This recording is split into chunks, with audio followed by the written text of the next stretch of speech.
Hi friends, బ్రహ్మోత్సవాలు జరుగుతున్నాయని already ఒక వ్లాగ్లో అప్లోడ్ చేశాను కదండి. ఈరోజు వ్లాగ్లో స్వామివారి చక్ర స్నానం చూద్దామండి. అంటే బ్రహ్మోత్సవాలు ముగింపులో నిర్వహించే అత్యంత పవిత్రమైన ఘట్టం శ్రీవారి చక్ర స్నానం అండి.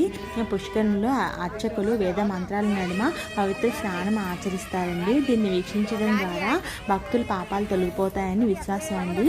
ఈ చక్ర స్నానం ప్రాముఖ్యత ఏమిటంటే, ఆ సమయంలో భక్తులు కూడా పుష్కరంలో స్నానం ఆచరిస్తే సకల శుభాలు కలుగుతాయని నమ్ముతారండి.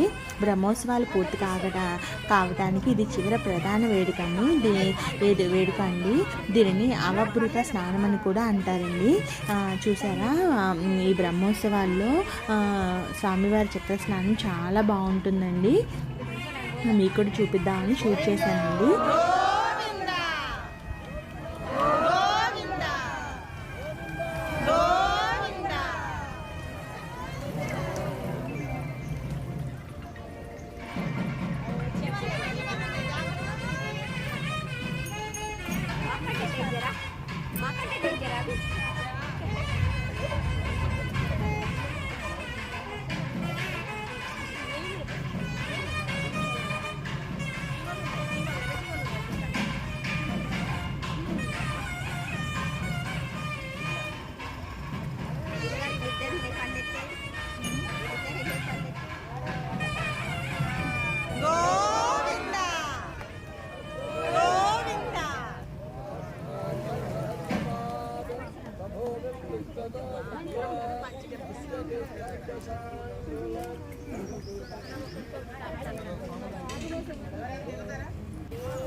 మాకందరికీ అక్కడ పసుపు ఇచ్చారండి. పసుపు రాసుకోమని అందరం అక్కడ వచ్చిన వాళ్ళ ముత్తైదులు అందరూ పసుపు రాసుకున్నారండి మొహానికి.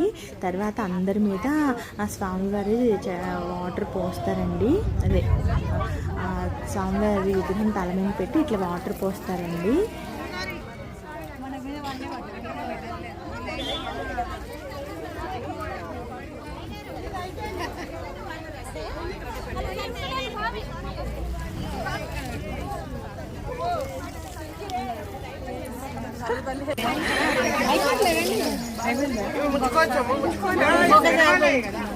Thank you for watching.